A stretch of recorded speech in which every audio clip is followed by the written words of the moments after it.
Good morning. Good morning, my friends. You know what today is. It is Saturday, and it is time for coffee, tea, and me. I'm going to give my friends a few minutes to come in the room. So while we are waiting, I'm going to give you time to find a pen and some paper. Find your Better Days Vision Journal. You know what? Give me 1 second so I can show you what it looks like, just in case you don't have it.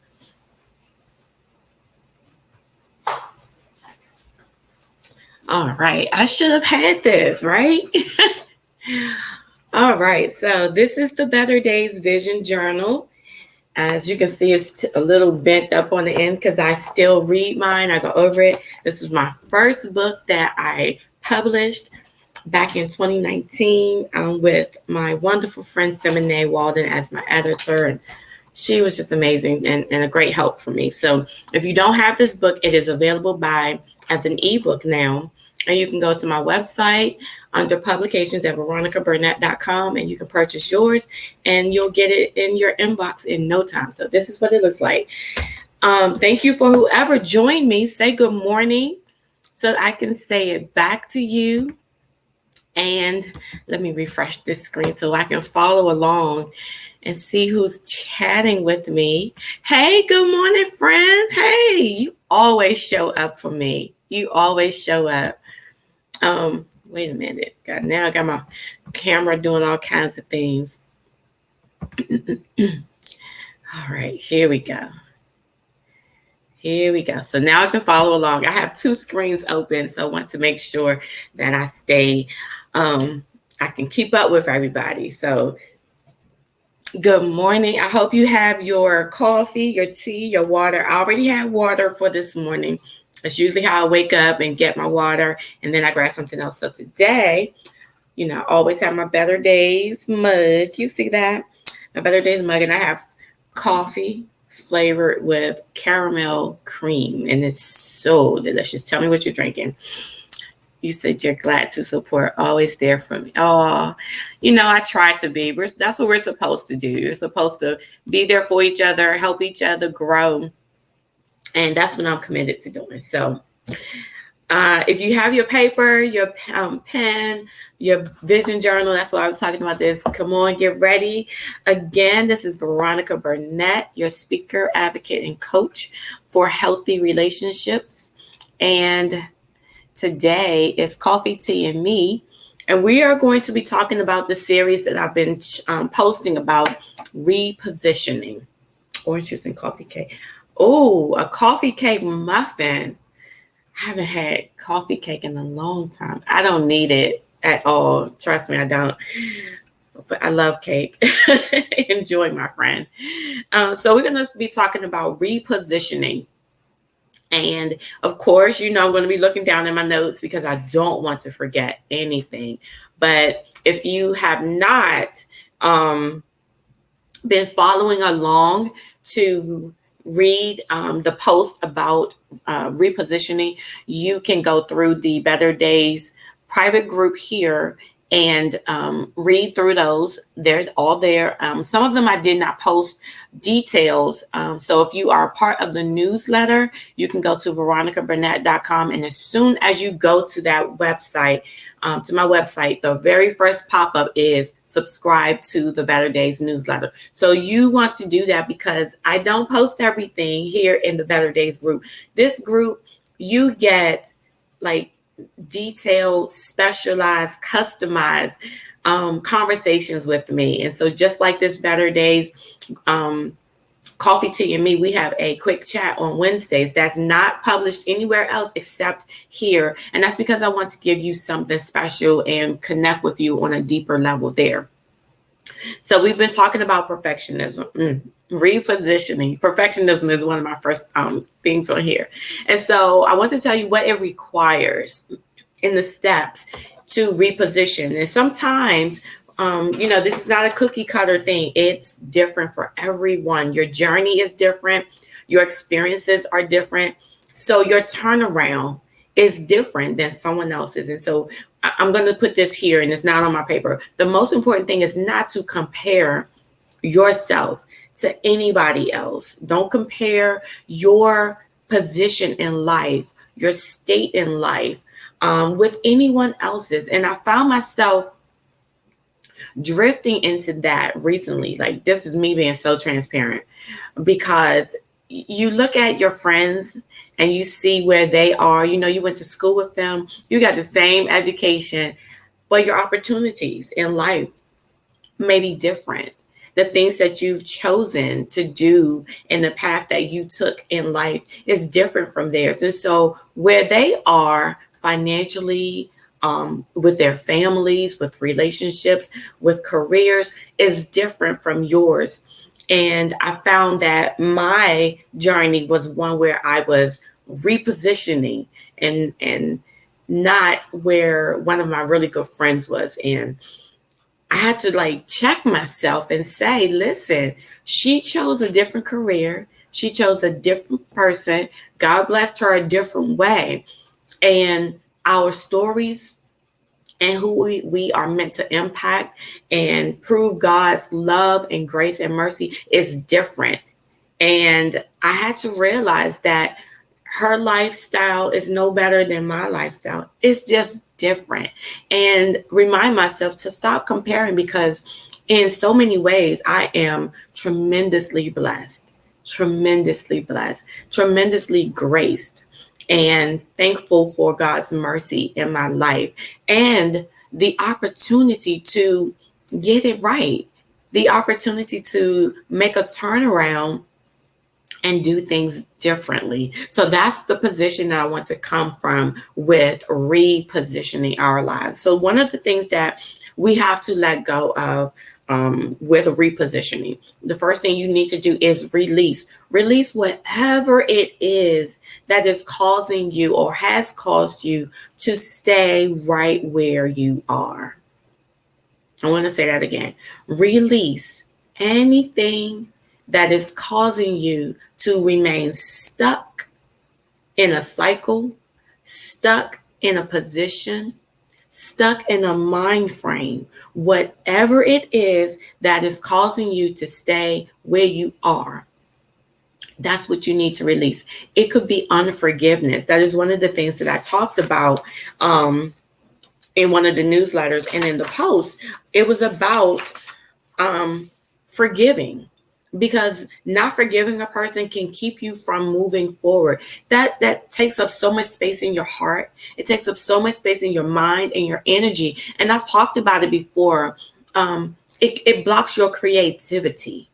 It blocks you from focusing in on your life and what God has for you and your healing when we focus on what someone else did. Hey, hi, Mom. How are you? My mom joined me this morning. But yeah, the repositioning. Mom, I hope you have your coffee or your tea. I have coffee this morning. This was after my water. But getting back on track.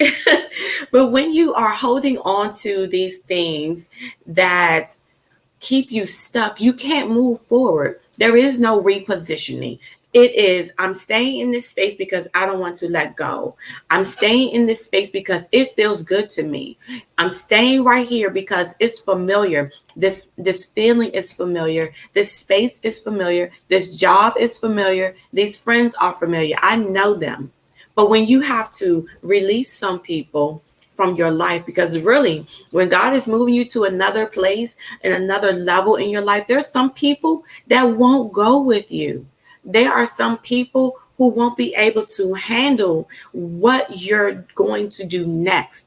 And there are some people that they won't feed and serve your next level. My baby says, hi, baby girl. They won't be there to feed and help you with your next level. And sometimes those people fall off. Sometimes those people are moved to the next level out. So I like to think of my friend circle as, someone a circle really close. I'm right here. It's a really close knit circle. And then there are people on the outside of that circle. They're good. They're friends. I can say they're friends, more acquaintance than friends. And then there's another level, like, your colleagues and acquaintances. And sometimes that inner circle shifts. with life.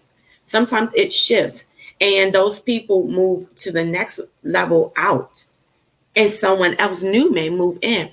Thing is, you have to be okay with releasing those people that are in your inner circle if they are not supposed to be there, because maybe you're not supposed to be in their lives. Maybe you've already served your purpose, they've already served their purpose in your life, and it is now time to release them so they can either heal, move to their next level, regroup, grow, mature, advance. You have no idea. But when you hold on to it so tightly, and because you're fearful of what you don't know, and you're fearful of the new people coming into your life, you become stagnant and you make yourself stay in this cycle.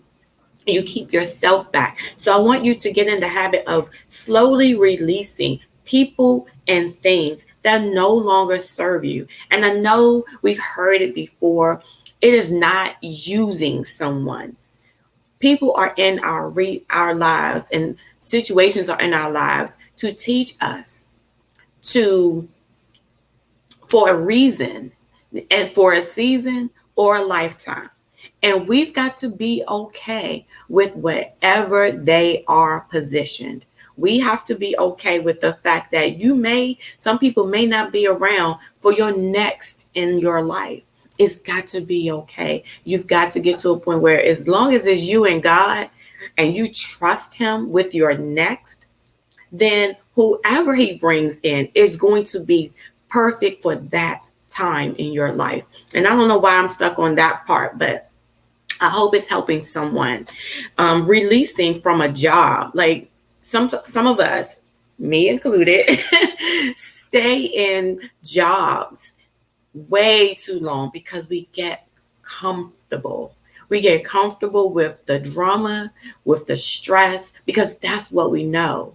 And when we're thinking about moving on, we find every reason and every excuse in the book why we shouldn't, why we should stay where we are. Mine is very flexible, and it serves a purpose for my life right now. And I'm so thankful that I didn't leave where I am, because I don't know what would have been in place when the shutdown happened. When we had to be quarantined for however long, a year or so. I don't know where I would have been and if they would have been as flexible, especially with my daughter being in school virtually, especially with me having to take her to school. So you just don't know. But some of us stay in comfort. Some of us stay because the money is good, but you are so bored and it doesn't give you time to create anything. It just zaps you of your energy. Some of us stay in relationships way too long. Hello. I did it. I really did it. And so I was telling one of my friends, I don't know why I get to the 3-year mark with dating someone and not just go, oh, I'm so tired, I'm over this. No, really, I was over it the first year, or maybe I was over it in the first 6 months. Good morning, Facebook user. Hi. Grant StreamYard permission to see your name so I can say hello to you on StreamYard. Okay. But thank you for joining me. But yeah, we stay in these relationships way too long, and we see signs in the beginning. We see red flags in the beginning, but we don't move on from that. And we're going to talk more about red flags tomorrow on Zoom. It's going to be a face-to-face conversation on Zoom, and I think it's going to be really good. So I'm going to give you the link to that later, but continuing on. So yeah, we stay in these friendships and relationships way, way, way too long. Even with platonic friendships and relationships, we stay too long sometimes, or we keep people too close to us. It is time to release all of that, because when you know that it's time to reposition your life, when you know that inside of you are supposed to be doing something different, something else, you're supposed to be living in your purpose, you have to shift. And sometimes that shifting means releasing all of that. Let me just say this. It is not always easy to say, okay, I'm done with you and walk away, or I'm done with this. You really have to have a plan and a strategy in place. You really have to have friends around you to support you, especially if you're walking away from a relationship or a friendship.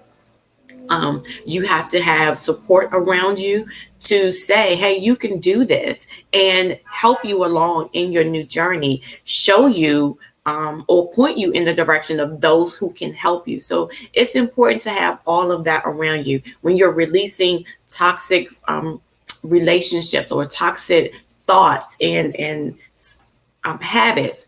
It's important to have someone, even a coach or a therapist. There is nothing wrong with therapy. It is important for your mental and emotional health. So if you know you need to go, I implore you to go and find a therapist to help you work through some of these things that you need to release so that you can move on in your life. All right. All right. So then next, after you've released, you have to know that when you're working towards your next step or in your next step, let go of perfectionism. I'll say it again. I hope you write this down, put it on a sticky note somewhere. Let go of perfectionism, okay?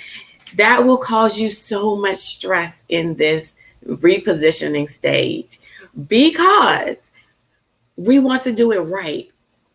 And then we want to do it so hard, so well, and so bad that sometimes we paralyze ourselves. We want to do it right, and we spend so much time in research and writing it down and strategizing that we don't do anything with it. That's detrimental to you. And then you sit and you look, and a year has passed, and you're like, wait, why am I still in this same space? Because you didn't take steps. You wanted to make it perfect. This life is not perfect. It's perfect for you, but nothing is perfect. And we will have hiccups. We will make mistakes. We will stumble and fall. But guess what? As long as you're breathing, you have an opportunity to get up and try it again. You have an opportunity to get it right. You have friends in your circle that you can reach out to say, hey, help me with this. I made a mistake, but I need help right here. All right. So let go of perfectionism and your unrealistic expectations of yourself. It's important. Let go of the unreal expectations of yourself. The expectation that you're going to get it right the first time. It takes people time and time and time again to try something before they get it right, or almost right, or right enough. Okay. So let go of that and stop self-sabotaging. Perfectionism is another form of self-sabotage. Again, you paralyze yourself and you keep yourself from really digging in.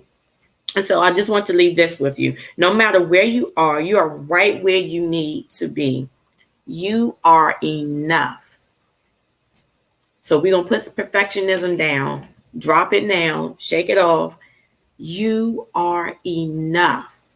There is nothing more you need to do to yourself to start your repositioning. Nothing other than release. You don't have to change who you are. You began your process, letting go of perfectionism. You have talent.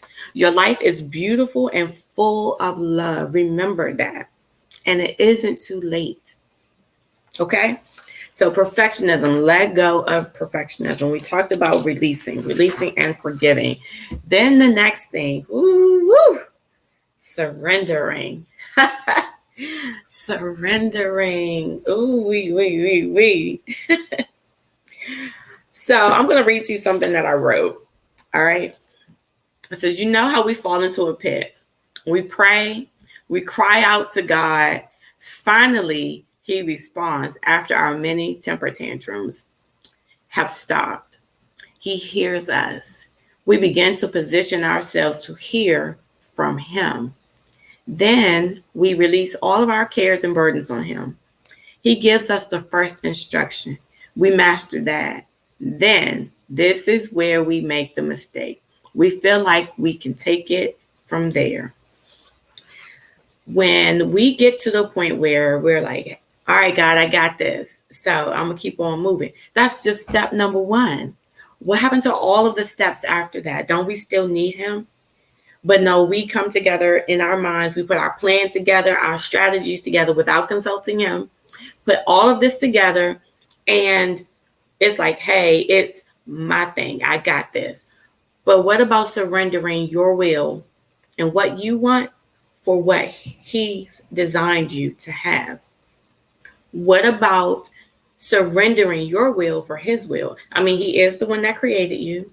He is the one that knew you before you knew yourself, before you were placed in your mom's womb. He knew you. So if he knows you, doesn't he know your life story? Doesn't he know how it begins and ends? Doesn't he already have the plan for your life? So why not spare ourselves the hurt, the hiccups, or some of the hiccups, the running into brick walls and falling off of cliffs, or whatever it is that you call it? Why not spare ourselves that and go with what he's designed our lives to look like, and go with his will? This is a challenging one for a lot of us, because we want to be in control of our lives. Like, we really want to be in control of everything that concerns us. And in a lot of ways, because we have free will, we can do whatever we want to do. But we want to be in control. And sometimes we just don't know what our lives are supposed to look like. So we try and we try and we try, and we run into brick walls. What would your life look like if you surrendered all of that for his will? One of the questions that I asked in my book is, what would you lose? Like, what could you lose if you gave up your will and you said, God, I'm going to let you handle this because you know this better than I do? That's what I say. Because God and I, we talk like he's sitting right here beside me. And I say, listen, so if you already know this, so can you just help me with this step right here? Because obviously I don't know what I'm doing, and I can't put it together like you can. So just help me with this step right here. That's all I can handle. That's all he will give me is the next step. But it requires me to surrender control. It requires me to be submissive to what God's voice is saying to me, what his will is for my life. And so I know we hear the word submit and submissive and submission, and that sounds like you're lacking control. But no, you have control. You decide whether you are going to submit. You do. You make that decision. Nobody else can. Only you. Y'all, my computer is doing something weird right now. Okay, got it. But you decide whether you want to submit to him. You still have control. One of the things that I wrote about in my book is I talked about being willingly obedient to God's voice and his plan for your life, willingly obedient to serving in your purpose, willingly obedient to whatever it is that he's told you to do. That's being willingly obedient. You make the conscious decision to do it. So you make the conscious decision to surrender. You make the conscious decision to submit. I promise you, his plan is so much better. I promise you, what he has for you is so much better than you can ever fashion on your own. So here are some steps to surrendering. Give it to him. So you already know your plan. You already know what you want to do. Like, you know your purpose. Okay, let's just take it from that avenue. You know your purpose. You give that to him because he placed it in you anyway. Give it back to him. Allow him to truly order your steps. Truly. I know with better days, when I decided, I was driving to work one day. I don't know if all of you know this, but I'm going to tell you anyway. I was driving to work today and I was like, God, what am I supposed to do with everything that you've allowed me to experience?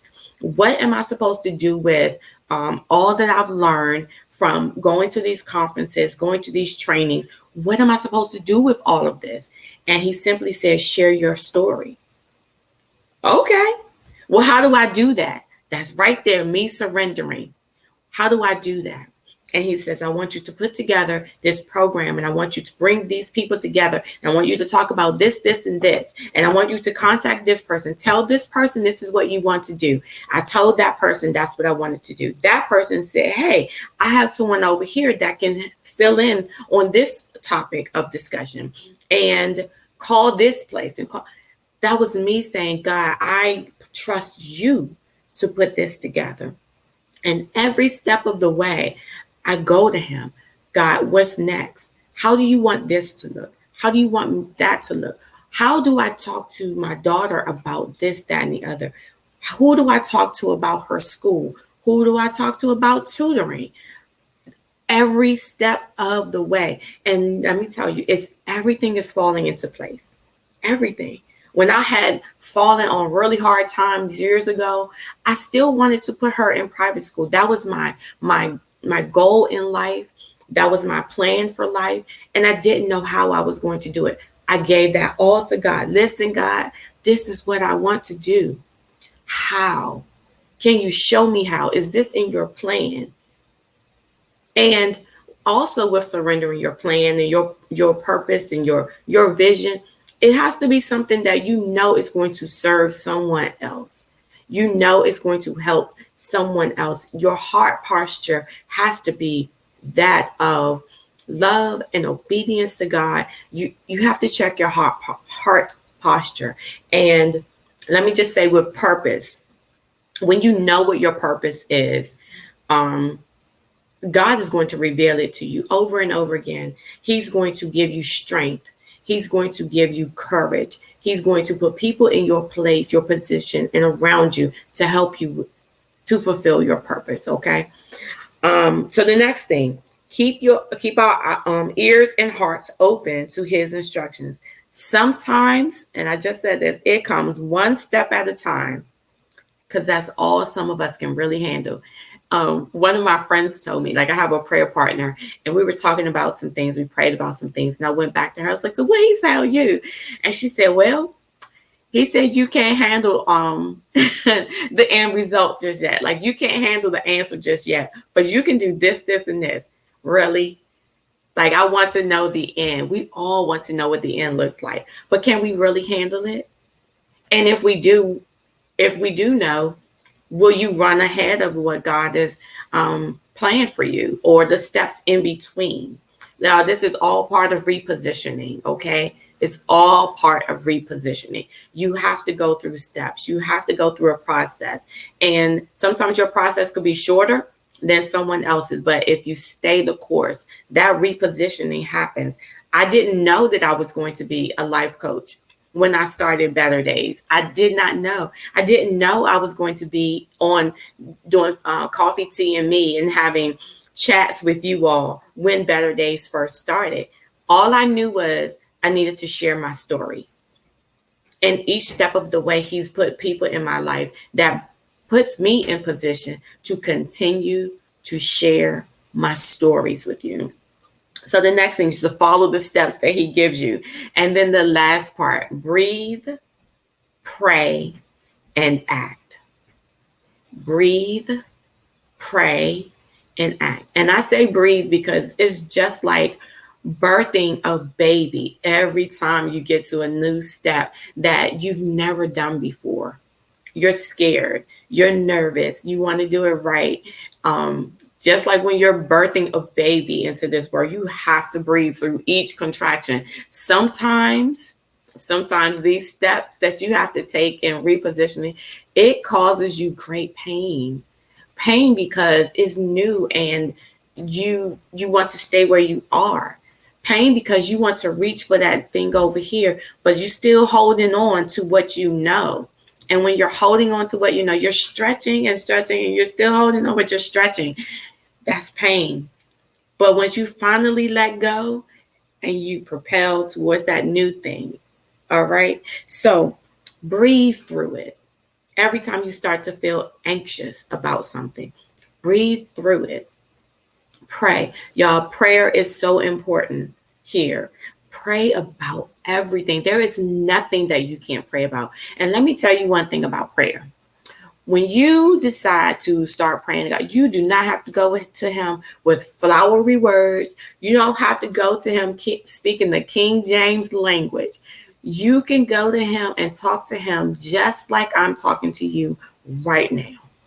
Just like I'm talking to you right now. Even if it's, God, I need help. God, I don't know what I'm doing. Lord, this surrender process is hard. This forgiveness thing, this is a challenge for me, and I don't want to do it.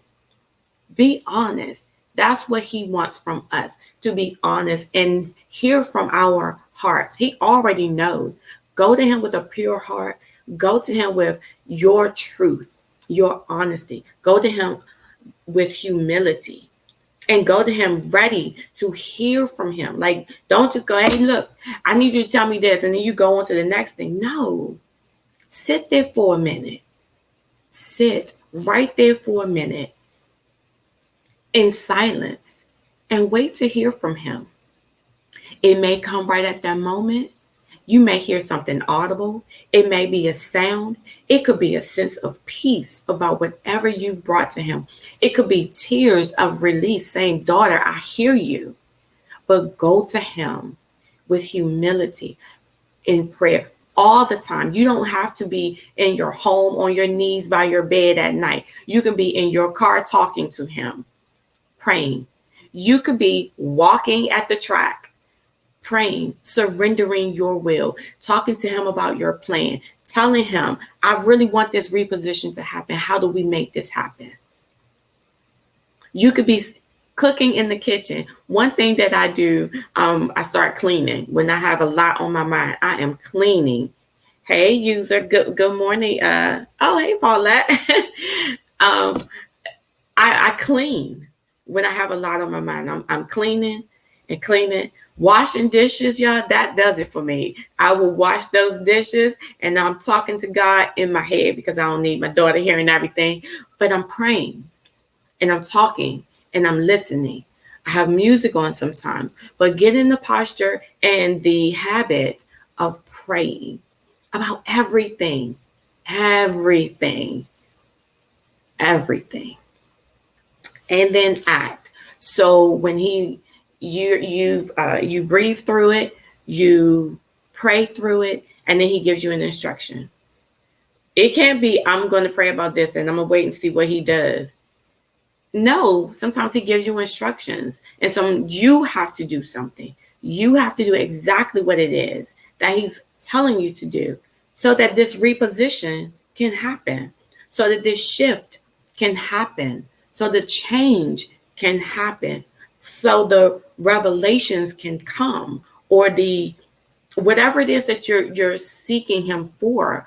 You have to do something, whatever it is that he's told you. Now, let me tell you, recently, and this is all I'm going to tell you, he told me to be quiet. Be quiet. That's an act. And I had to surrender to that. Being quiet. Listen, you see how much I talk. You see how much I talk. So if y'all have questions or anything you want to say, put it in the comment section so I can see it and we can have a conversation. But for the meantime, I'm just going to keep talking. But yeah, he told me to be quiet.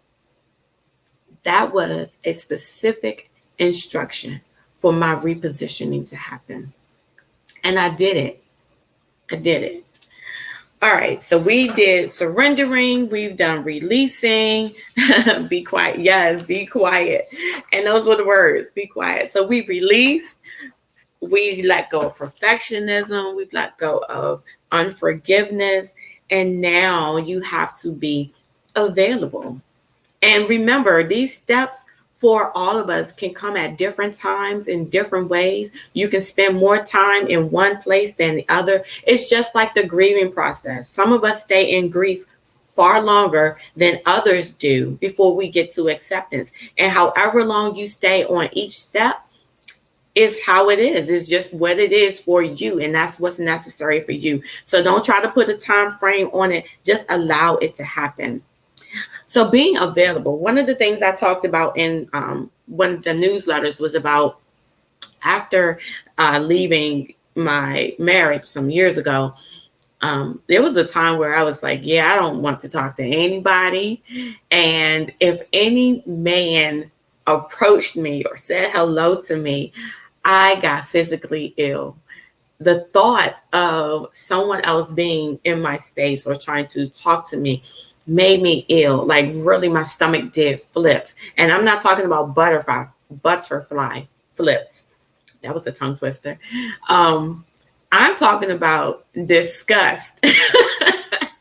I did not want them anywhere near me. And then my thoughts shifted like, okay, but I do want to get married again one day. So how do I get from being disgusted by the whole person being next to me to being married? And so I would keep saying, oh, I want to be married. I want to be married. Or I want to be in a relationship. And then I would get sick again. So I talked to God. I talked to my mom. Thank you for putting that in the chat for us, Paulette. I'm going to put this up. So I talked to my mom about it. And my mother was like, you're not available. You don't go anywhere. Nobody sees you. And you're not making yourself available. Oh. So I go to God. I'm like, God, I want all of this to happen, but I keep having all this anxiety in me about it. Like, this is how I'm talking to him. And I'm having all this anxiety inside of me, and I just don't know what to do. And he said to me, you're not ready. What? Yeah, I wasn't ready because I had not gone through all of the other steps, because I hadn't released some things from my life, because I had not taken anxiety to him, and I had not taken cares to him about someone new. I hadn't. I was going to do things the way I always did them. And doing the same thing over and over and over again, expecting a different outcome, is the definition of insanity. You have to do something different. So I set out on this journey of learning what I needed to do different to make myself available for whoever to come into my life. I had to heal. I needed to be whole. I needed to forgive over and over again. I know I've talked about that. You have to forgive over and over again. And then I had to see myself differently. I had to see myself with a different type of person and know that I'm worth more than what I was accepting in my life. So I had to make myself available. And here are some steps or some things that I want you to remember about being available, okay? You've got to be available for whatever it is that you said. So you know how you do these dream boards every year? I did one the year before last with a group of ladies, and then I did one with the Better Days group. When we did these vision boards, everything that we want to have in our lives. And one of the pictures on there was a couple, and it said the happy couple. And that's what I wanted. But I needed to be available for that. There's a house on there. I needed to be available for it. So whatever it is, you've got to get in position to be available for that thing. You have to heal from whatever. So some of us want to be millionaires. Some of us want to be entrepreneurs. Some of us want, whatever it is that you want.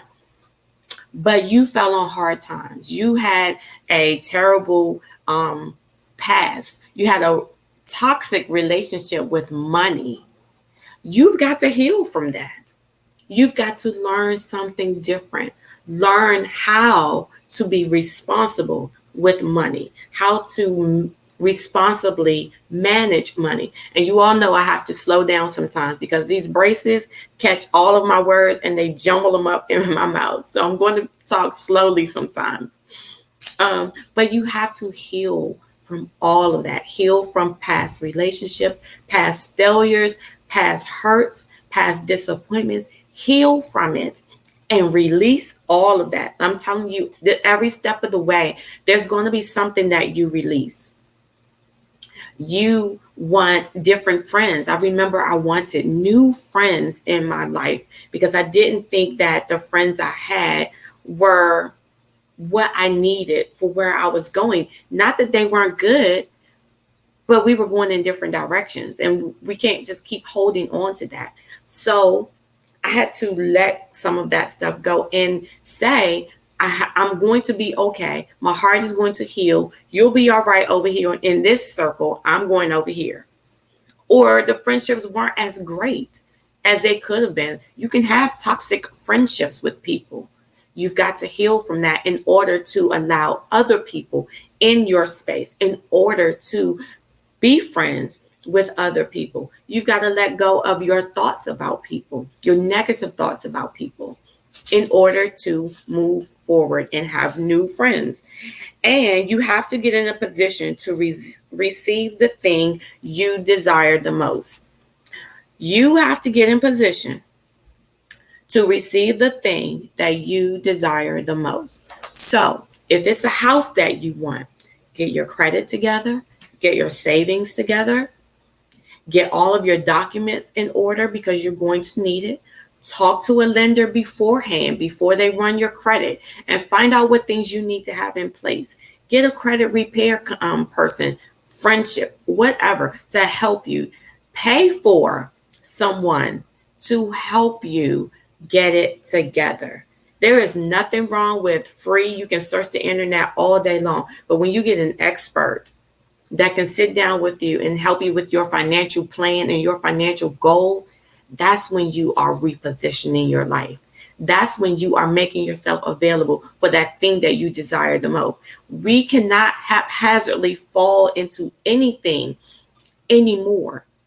We cannot haphazardly do it. We can't think that we're just going to fall into it. We can't think that it's just going to be sitting there waiting for us to walk into it. No, you've got to get yourself together. So when you get to that next, or when you get to that desired place, you're ready. You can operate fully in it. You know what to expect, and you can get the most out of it. You can enjoy it. It won't be a burden to you. It'll be a joy to be there. All right. And then believe. That's important. Believe that whatever you desire is available to you. I had to believe that. I had to believe that there was somebody out there looking for somebody like me. Okay? Because I'm a wonderful person. I have to believe that about myself. I'm a great friend. I'm a great supporter, great encourager. I'm all that in a bag of chips, okay? I had to believe that that same thing is out there for me, whatever it is that I need for my life. I had to believe that that house is out there for me. I had to believe that my friends that I sought after were out there. Y'all, when I prayed about having new friends, God brought me like the cream of the crop, okay?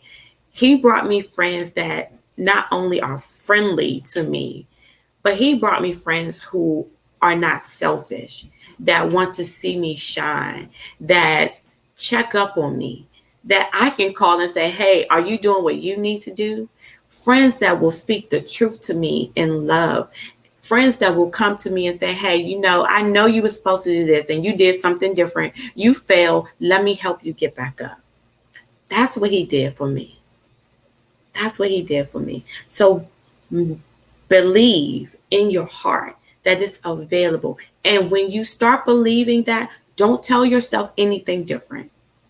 Don't go back on it and say, but I may not find it, but it's going to be hard to find. Yeah, it'll be hard to find. If you say it's hard to find, you've got to say out of your mouth what it is that you want. And even if it's hard to believe right now, don't you dare say anything to negate what it is that you want. You can't say something positive about your desire and then say something negative about it. It cancels it out. And then you're sitting there in limbo again. Speak positivity.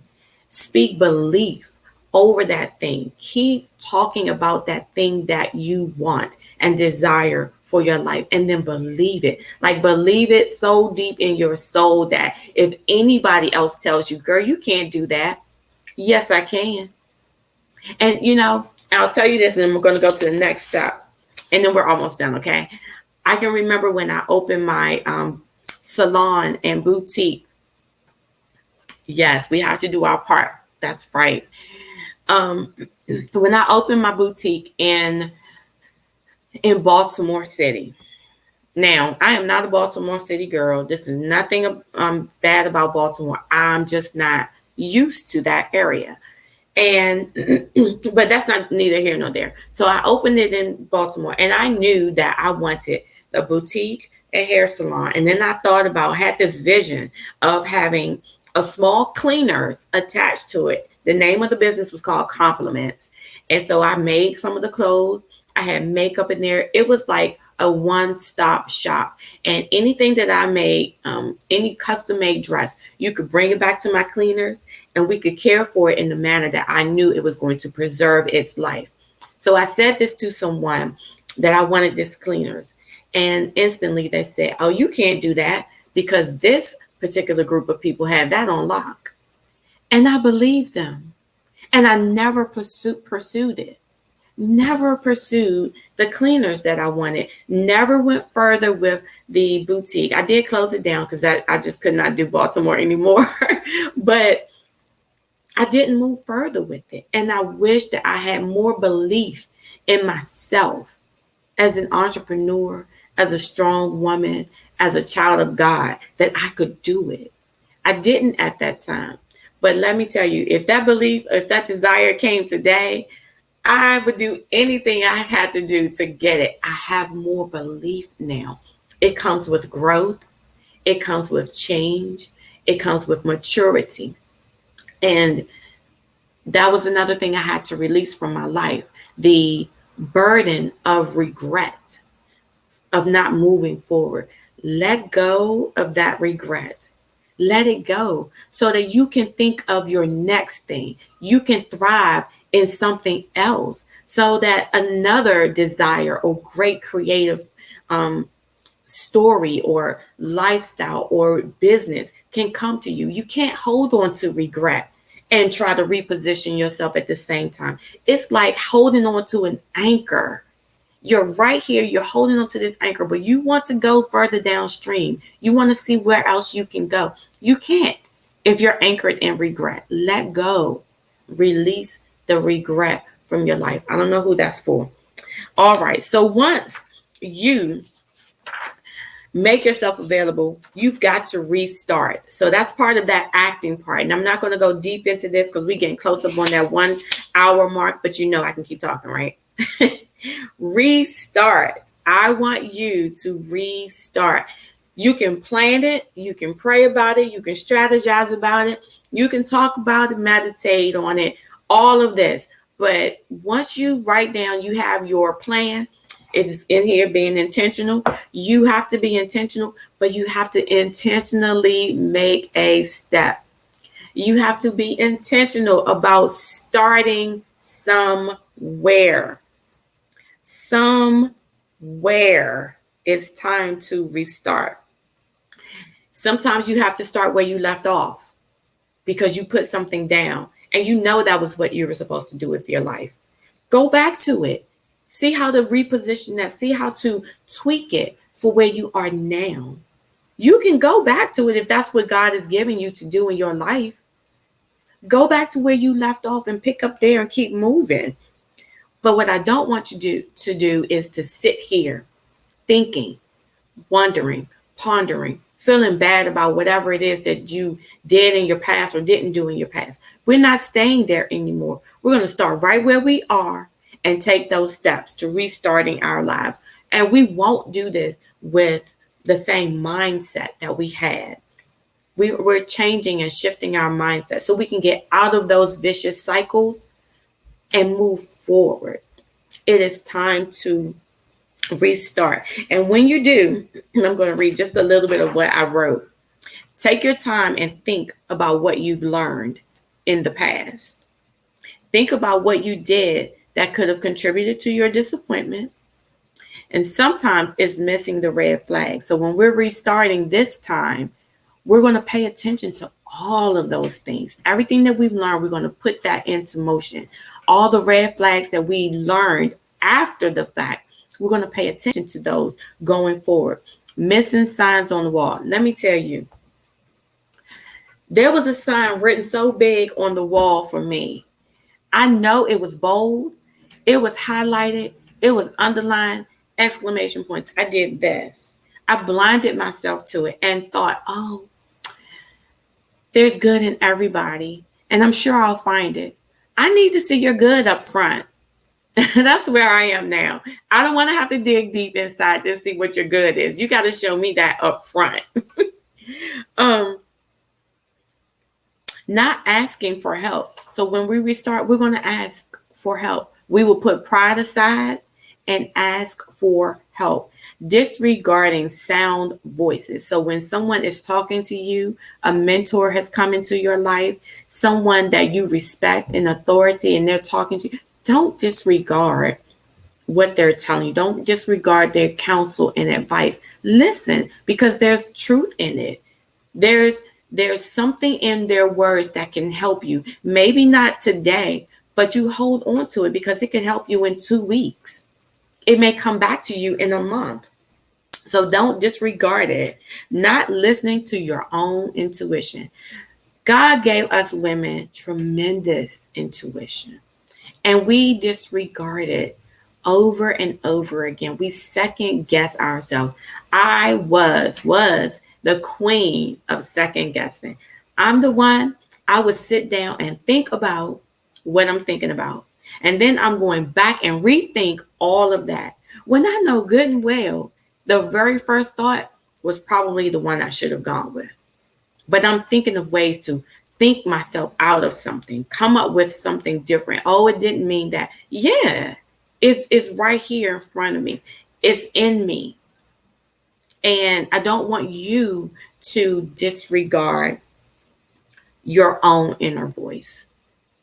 God gave it to you for a reason. So listen, it could be his way of talking to you, of directing you and guiding you. When you hear that voice that says, go talk to this person over here, this stranger, you don't know.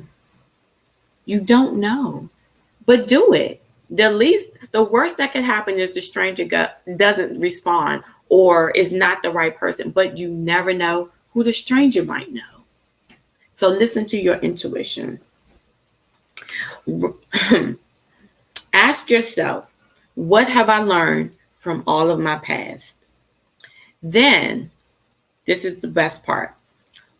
Using wisdom, decide where you start in order to reposition yourself for the life you desire. So what have you learned from all of that? What wisdom have you learned?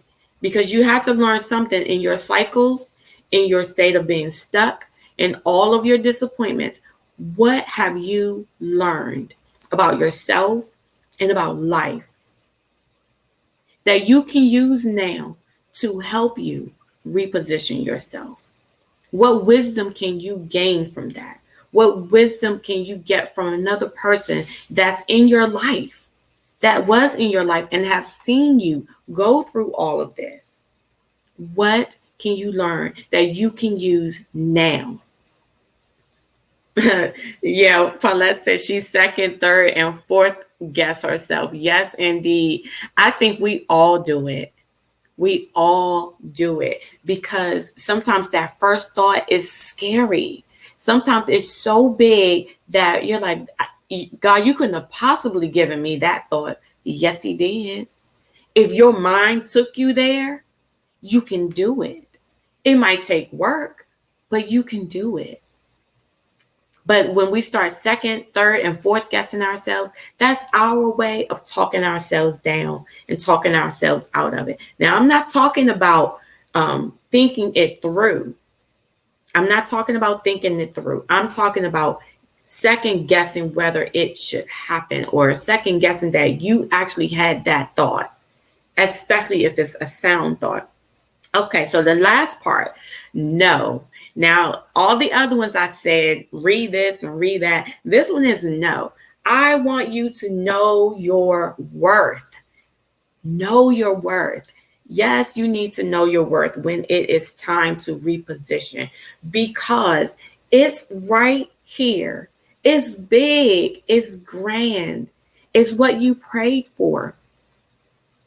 You're worthy of that. If God has given it to you, He feels you are worthy. You are designed for it. You are ready for it. But you've got to know it. You've got to know your worth in money, in business, in your career. You know, women, Black women, we get paid less than a lot of other ethnic groups because we don't go and advocate for ourselves in the workforce. We just accept whatever it is that comes to us. One thing that I've learned over the last few years, I'm charging my worth. And it is not, oh, I'm worth this and, this book is worth that. No, my life experience is worth this. My change in life is worth, my knowledge and my skill is worth this. What are you worth? Know your worth. Don't downplay it for anybody. I'm not saying go out and brag to the world about you're worth this, that, and the other. But you've got to know in your heart, I'm worth this. All of my years of experience says that I'm worth this. God says I'm worth this. And so in relationships, sometimes women feel like, oh, I'm just going to accept whoever comes along. No, we get to choose. We get to choose. I want you to write this somewhere. I get to choose, because you do. You get to choose who and what you accept in your life.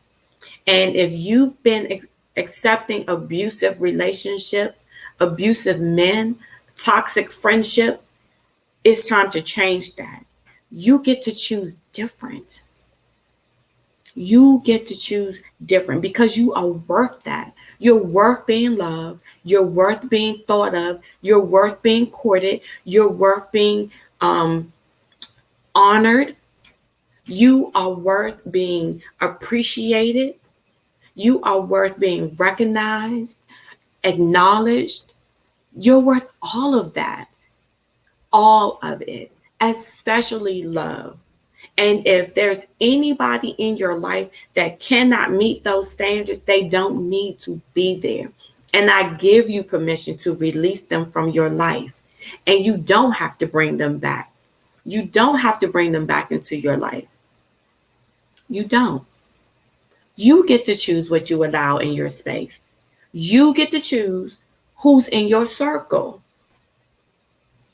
You get choose wisely, my friends. Please choose wisely.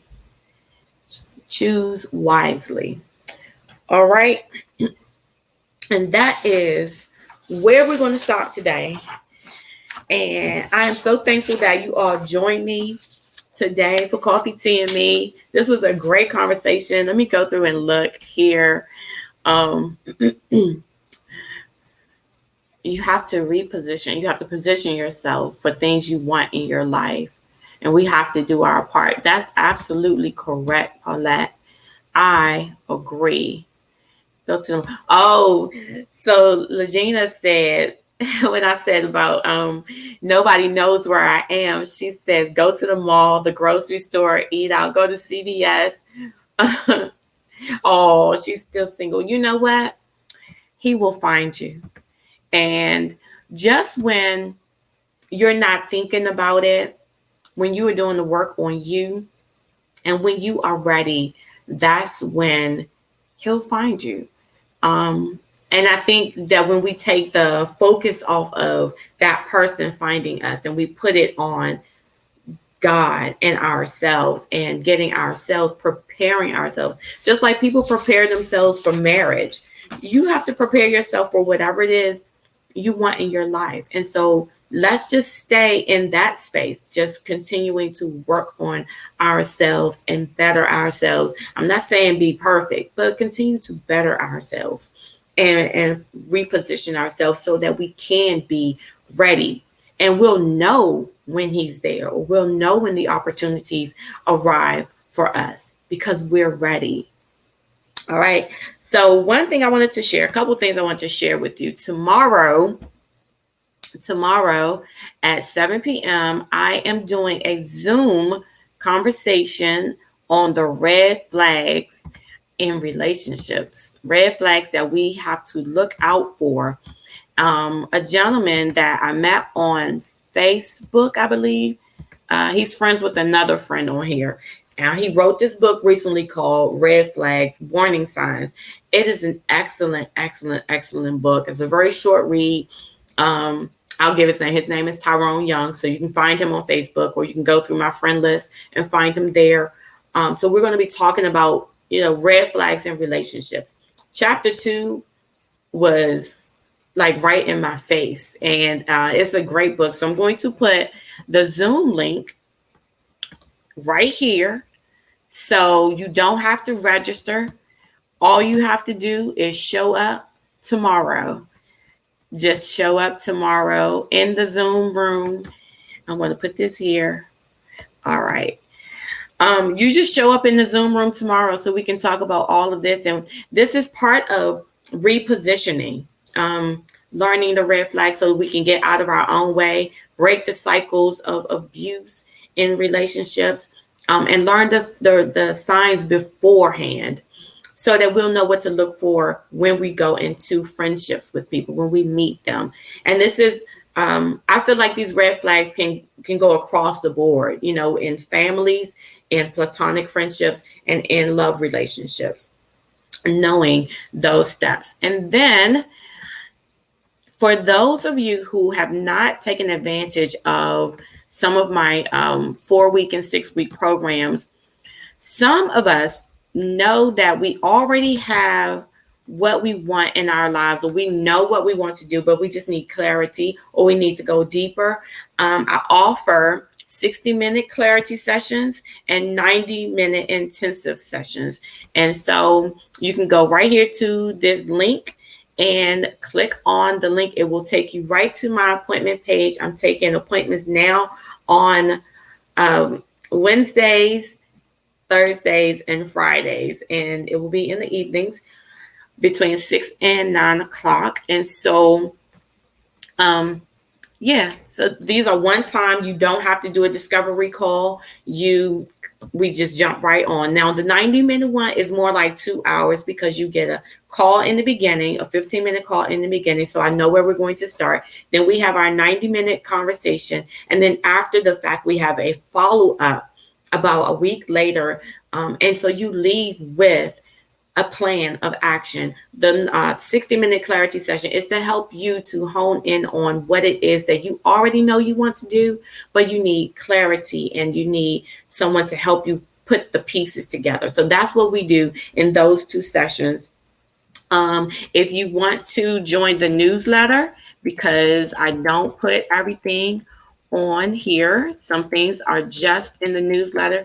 If you go to veronicaburnett.com, you can click on the subscription for the newsletter. It's the pop-up. As soon as you go there, it's right there. You put in your name, your first name, your last name, your email address, and boom, you are added to the list. So that is all I have today. I hope that what I've shared is helpful to you. Please let your friends know about this Better Days private group so that we can grow and continue helping other women change the trajectory of their lives. That is what I'm here for. And I really enjoy being a part of this group. I'm so glad that you're here. Always, as always, if you have questions or thoughts, topics that you want to discuss, you can always send me a DM and we could talk about it. If you want to do more Zooms, we can do that too, but just let me know what you need and how I can serve you, and we can just make it happen. All right. I'm going to bid you adieu. I hope you have a wonderful weekend. And yeah, let me know how things are going with your repositioning in your life. All right. Thank you, ladies, for joining me. Have a wonderful, wonderful day. Have a great weekend.